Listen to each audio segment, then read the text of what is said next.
Welcome back to Fantasy Football Today. It's time now to take a look at the players you should be avoiding for Week 17 when we talk about the sits when it comes to start and sit. And let's start with your sits, Dave. The players that you're looking to get out of your lineup and telling people to avoid as well include Jeff Wilson, Latavius Murray, Michael Pittman, Cortland Sutton, and Mark Andrews. So Jeff Wilson scored last week. Raheem Mostert, not so good. Both guys are going to share touches again in a matchup against New England.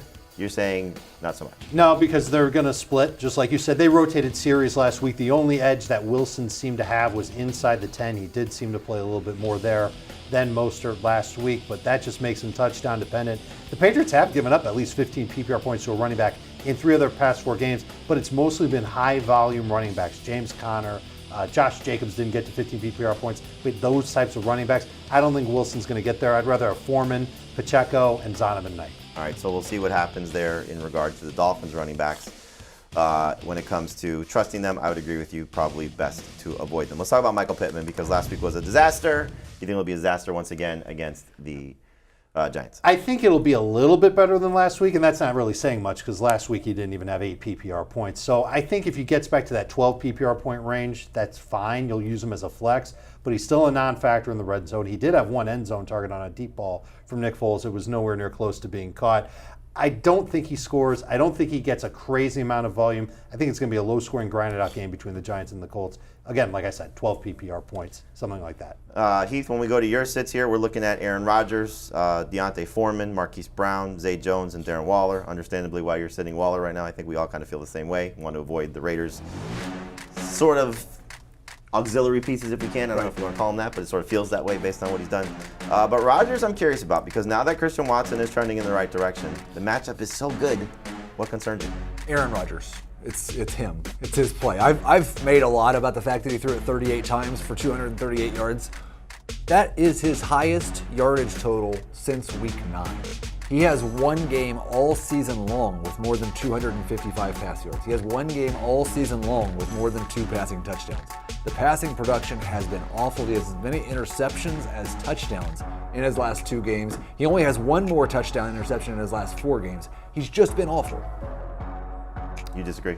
If he's got Christian Watson, then I like his chances. He's had Christian Watson for the last month. Guy.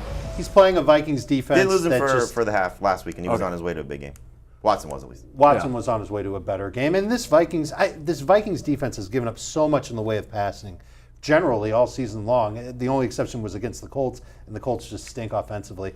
I'm good with Rodgers as a top 12 so long as Watson plays. I would agree, but I understand where you're coming from. You know, it could be a game where he could throw up and down the field all over them, and then throw up all over, but throw all over the field, and then we get to the red zone as we've seen, where it's a lot of A.J. Dillon and potentially Aaron Jones as well. I'm curious about Zay Jones, and you're not liking him because Lawrence is great right now, and he's not facing the Jets like he was last week. So you're buying into the Texans defense, shutting him down. It's not so much shutting him down, although I do think they've been better than expected against wide receivers this year, better than expected, in fact, good against quarterbacks this year. I think Lawrence has a good day, but I think he can have a good day with Evan Ingram. He can have a good day with Christian Kirk.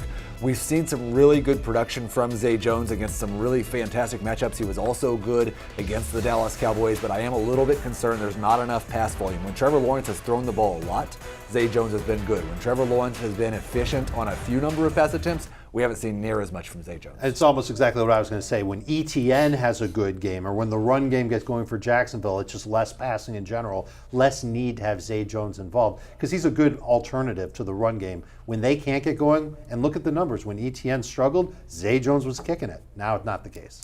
We'll see which Trevor Lawrence shows up and how much they play in this game because they could build a lead and say, okay, you know what, we got your numbers, we got your win, let's go make sure we're ready for next week, and so that could obviously factor in. I just think the way this is me buying into Trevor Lawrence where I have Zay Jones ranked. He's just playing so well right now.